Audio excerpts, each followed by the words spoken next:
Good morning, students. In previous video, we have learned about cell, the discovery of cell.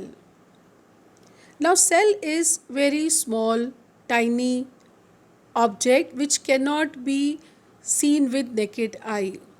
If we observe cell under the microscope, then we observe three main components. These are, first is plasma membrane or cell membrane. This is the outermost covering. Second is nucleus and then cytoplasm.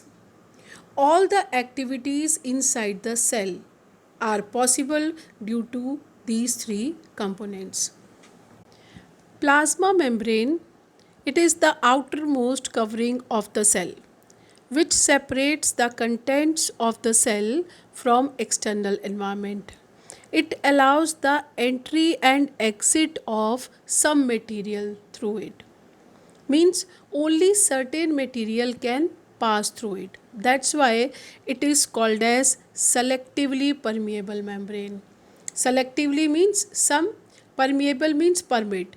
ये सिर्फ कुछ चीज़ों को permit करती है अपने पास से, अपने से क्रॉस होने के लिए. सारे सब्सटेंस इसमें से क्रॉस नहीं हो सकते. That's why it is called as selectively permeable membrane. Look at this in this picture. There are two type of dots. One is green colored, another is blue colored dots. These are two different gases. They are separated by a partition. This partition is selectively permeable membrane, just like plasma membrane. There is a rule.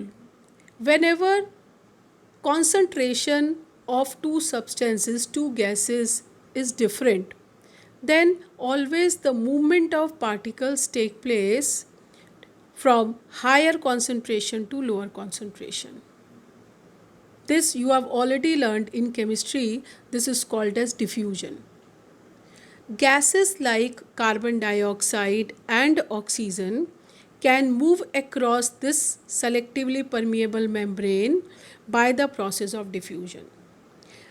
Their blue colored dots are more on this side and less in this side.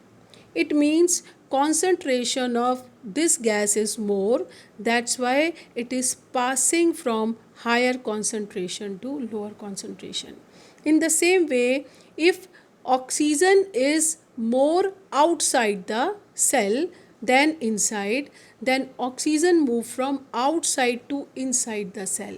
That is from higher concentration to lower concentration. In the same way, if CO2 is more inside the cell, then it will move from inside to outside.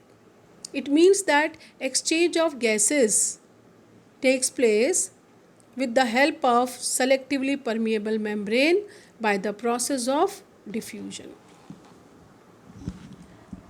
There is one more thing, osmosis.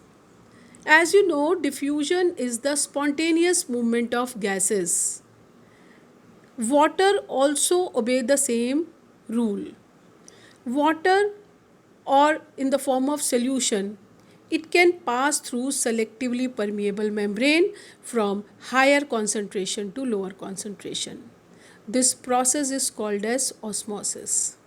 So osmosis is the special case of diffusion through selectively permeable membrane. This is the main thing, that osmosis can take place only with the help of selectively membrane, while in diffusion selectively membrane can be there or cannot be there. Look at this figure.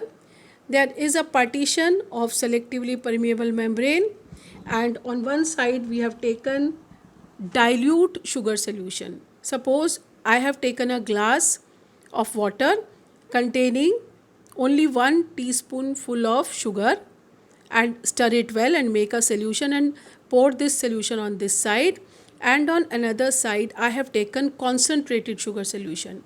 Means suppose I have taken a glass of water with 4 teaspoonful sugar in it and stir it well.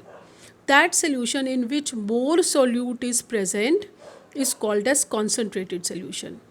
So on this side water has more concentration. This blue colored dots are for water molecules, red colored dots are showing sugar molecules. So here sugar particles are more and there are water particles are more. Higher concentration of water, lower concentration of water. So water moves from this side to this side, from higher concentration to lower concentration through selectively permeable membrane. This is called as osmosis. Now after few minutes you will observe that the level from this side decreases. Why? Because the movement of particles takes place from this side to this side. Water moves from this side to this side, so its level decreases. Hence, water is showing osmosis.